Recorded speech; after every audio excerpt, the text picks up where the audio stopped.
So here we are, Season 2, the ones made in 1966, which we can easily tell because at the bottom of the opening titles they've changed it slightly, and also because there's a very different set design to all these episodes. So this one starts off and we can see from the interior of Tracy Island how things have changed, the decor is a bit different, and also the puppets are slightly different as well. Yeah, everything's gone through a little bit of a revamp with Series 2. The puppets are dressed in different clothing, their features are a little bit more, not distinguishable per se, but a lot cleaner. And one major difference as well is the new voice actor that they've got for Virgil. You know, Scott, I've been wondering whether that Stott could be the agent who's been after our plans ever since we went into the rescue business. I guess to Dad, you made the wrong decision. But for my money, I figure you were right. I think the guy did every effort to make himself sound similar to Virgil, but obviously he's a lot higher pitched. But for my money, it's a somewhat cheerier voice for Virgil to kind of match his personality. Because talking about the voices, most of these voice actors were actually British, trying to sound American, and most of them did a very good job. That's right. So this is Atlantic Inferno. It all takes place in the North Atlantic, and it's during a World Navy experiment where they're testing all kinds of nuclear missiles, that they accidentally ignite a gas line underneath the ocean, and it threatens to destroy this rig nearby. So International Rescue immediately gets on the scene, and Gordon pretty much plugs the whole thing up, literally. Yes. Now, while this is going on, the more interesting B story is that Lady Penelope has called Jeff Tracy to Australia to stay on her farm for a little holiday. The guy's gone a year and a half without any kind of holiday, probably because international rescue responsibilities have kept him preoccupied. And so, when Jeff takes her up on that offer, he decides to elect Scott as his replacement. And so, it's interesting watching this episode and seeing how Scott handles being in the hot seat and organising the whole rescue from base, whilst Alan takes his place in Thunderbird 1. You can see the pressure that he's feeling, because he's just sitting there most of the time at the desk, sometimes literally slumped over on top of all the work and waiting for a call from John. And what I liked most about this was because Jeff is away, it feels as if John is pulling his weight around a little bit more. They're including him a bit more in the group, so it kind of made us think, is John just up there because Jeff didn't like him or something? He's thinking, finally, covered that blonde bimbo hotshot. I think it seems very abnormal to assume that Jeff Tracy, a man who cares so much about saving human life, would hate one of his sons so much. Well, you never know. I mean, the guy is a billionaire or something. He may still have a tiny bit of, elitism about him. I don't know. But anyway, still, as back to the disaster, you see Gordon plugs it all up, very nicely, just hoping that the whole thing is safe now. But then later on, another explosion occurs underneath, and another fire erupts literally out of the water. Yeah, what's interesting here is, there's two different rescues, per se, all involving the same oil rig and the same disaster. But both rescues are handled very differently by Scott. The first one, obviously we see Scott in the hot seat, and the Tracy brothers are all eagerly awaiting what he's going to do with his new power. And even Scott is unsure. He's still trying to find his footing. He even calls John several times just to check in, something that John even finds a bit unnerving. He's like, no one talks to me this much. What's going on? But immediately, at the first sign of trouble, Scott launches the Thunderbirds out to clog up that hole. But when he gets back, when he brings everyone back, he gets a call from Jeff saying that was just a minuscule fire and that international rescue shouldn't have got involved. And so Scott feels a bit disheartened and let down, even though all the brothers are saying that he did the right job. So when the second disaster happened, like you say, when the second fire pops up, Scott is a little bit more apprehensive. You can see that he's trying to please his dad. He's trying to, prove to Jeff that he can do the job and he's worthy of the position.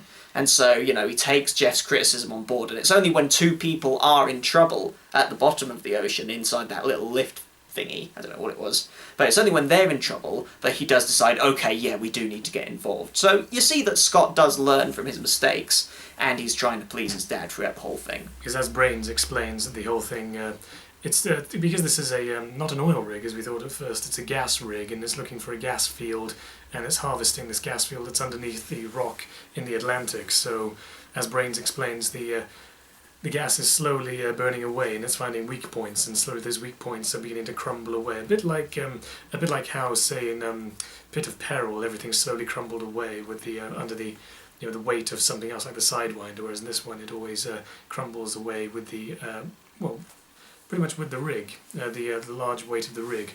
So the boys are just sitting around, and because of their dad taking their dad's criticism on board, they decide at first not to get involved because they don't know how big it is. And so Jeff is still back home with Lady Penelope saying to him, "Relax, don't do it when you want to go to it." Was that Frankie Goes to Hollywood you just slipped in there? Yeah, a little bit perhaps, When you want to come! Oi, oi, oi. Well, no, that's one funny thing about the episode, is that Lady is adamantly insistent that Jeff take a holiday, and she does everything in her power to ensure that Jeff is relaxed. But obviously, being, the philanthropist and rescuer that he is, at heart, Jeff is always worrying about his boys, always worrying, what if there's a call, will they be able to handle it? And despite Penelope's best efforts to keep him relaxed, it's ironic that Jeff only really relaxes when he's back in his chair doing what he does best, organising rescues. Yeah, we do find that as well. So eventually International Rescue do get back in, and there is a pretty hectic sequence of events as Alan, who's now flying Thunderbird 1, which is good, and this made me think he was a pretty versatile character if he can adapt to so many new aircraft. He's on there, he's dealt with the mobile control, and he's trying to get as many men off the ship as possible, but then as the rig slowly crumbles into the sea, he has to fly it away as fast as possible, and then Virgil is deploying Thunderbird 4 and keeping away from the fire, whereas Gordon has probably got the most difficult job of cutting away all these steel ropes and getting the pod completely away just in time. So it's, again, the race against time trope, but this time it's good because it's employing every single member of the Tracy family, whereas, because we don't know how good Alan is with Thunderbird 1, we think, ooh, is this really going to pan out as well as if it were Scott out there? Yeah, you do see him, inside the Thunderbird 1, and he's he has trouble landing the thing as well, and this is obviously the first time. He probably has had training in Thunderbird 1, but this is the first time he's used it on a rescue. He's like, this is nothing like Thunderbird 3, and he's trying to land it, and, and also, it's funny how you mentioned that every Tracy family member gets involved, because even John does a bit more than he normally does. Usually it's just one call with John, then that's it. But, Scott does keep repeatedly calling him and staying in loop with him. But, yeah. We also see that, I guess, International Rescue have off days as well, because in this one we're constantly waiting for a call to come in, and, John's actually literally sitting there thinking,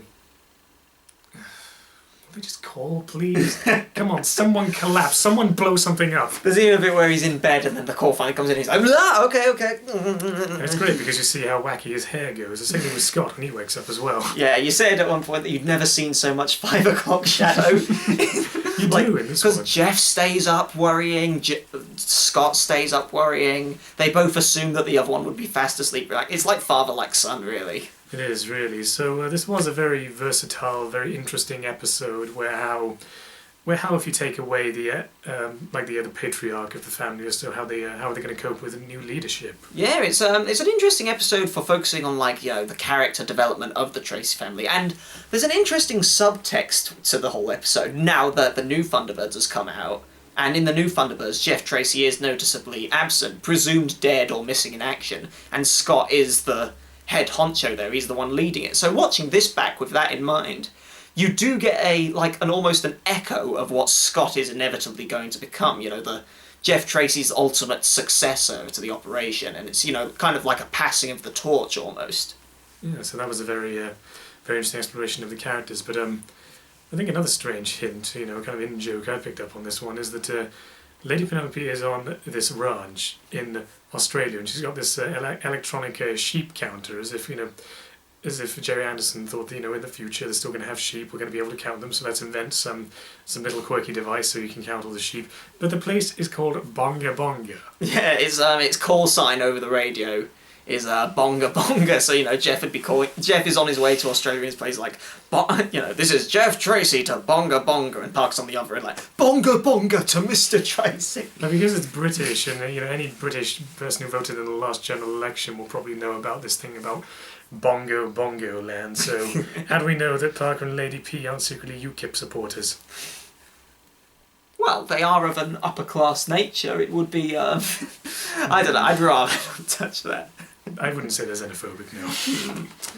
I mean, you would think that a rescue organisation wouldn't be xenophobic. No, you In wouldn't. fact, talking of xenophobia, we are looking at 2065 or 2066 now. Mm-hmm. It is a world where the world is all united. You've got a world navy. Mm-hmm. As Captain Scarlet would suggest, you've got, the World Security Organisation Spectrum and a world president. As Stingray would suggest, you've got the World Aquanaut Security Control. So Jerry Anderson's vision of the future is that this utopic idea that all of the world are united and racism and prejudice have kind of just gone out the window and basically they just fight evil and natural disasters. It's very idealistic. And Martians later on. And Martians as well, yeah. But yeah, it's still an interesting world, but from what we've seen, people are still trying to do evil things, like the Hood, who I don't think he turns up in this series, does he? No, I don't think he does. I think the next time we'll see him would be in the movie Thunderbirds I'll Go, which is also the last time we would see him. Oh yes, a little foreshadowing there about him. So yeah, this was a fun episode, and it's nice to know that it's something promising and a bit of an interesting turn for a new series. That's right. And the next episode is a Path of Destruction, I think, so we'll tackle that next time. FAB. FAB.